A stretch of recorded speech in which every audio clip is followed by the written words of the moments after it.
AP BJP రాష్ట్ర అధ్యక్షుడు PVN Madhav కర్నూలులో పర్యటించారు. రాష్ట్ర అధ్యక్షుడిగా ఎన్నికైన తర్వాత తొలిసారి కర్నూలుకు రావడంతో బీజేపీ నాయకులు, కార్యకర్తలు పెద్ద ఎత్తున తరలివచ్చారు.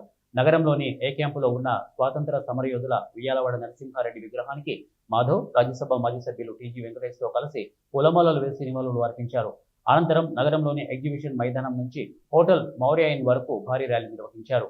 ఈ ర్యాలీలో కోడుమూరు మాజీ శాసనసభ్యులు మురళీకృష్ణ, బీజేపీ కార్యకర్తలు, బీజేవైఎం కార్యకర్తలు, మహిళా మోర్చా మహిళామణులు పెద్ద ఎత్తున ర్యాలీలో పాల్గొని విజయవంతం చేశారు. ఈ సందర్భంగా మాధవ్ మాట్లాడుతూ స్థానికంగా గుర్తింపు ఉన్న ముఖ్య వ్యక్తులను గౌరవించడం బీజేపీ సాంప్రదాయమన్నారు.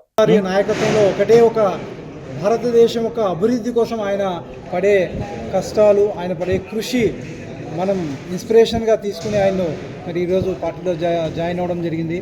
మరి ఈరోజు మన రాష్ట్ర అధ్యక్షులైనటువంటి పీవీఎన్ మాధవన్ గారు కూడా మంచి కృషితో పైకి వచ్చారు. కార్యకర్త, సామాన్య కార్యకర్తగా వచ్చి కూడా ఈరోజు మరి రాష్ట్ర అధ్యక్షులుగా ఉన్నారంటే ఈరోజు ఒక బీజేపీలోనే, ఒక భారతీయ జనతా పార్టీలోనే ఇలాంటివి మరి ఎవరైనా కానీ కార్యకర్తలు కూడా, చిన్న కార్యకర్తలు కూడా మరి అధ్యక్షుల హోదాలో రావచ్చు అని చెప్పేసి ఒక సంకేతాన్ని మనకు నిదర్శనం మన మాధవ్ గారు.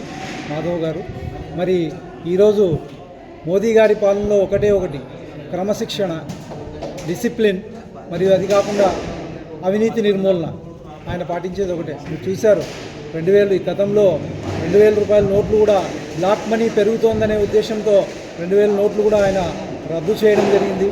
మరి ఇలాంటివి ఎన్నో సంస్కరణలు ఆయన తీసుకొచ్చారు. అలాగే మనకు శత్రు దేవతలకు, శత్రు దేశాలకి మరి ఈరోజు సింహ స్వప్నంలా కూడా ఆపరేషన్ సింధూర్ చేసి మనకంతా మన దేశాన్ని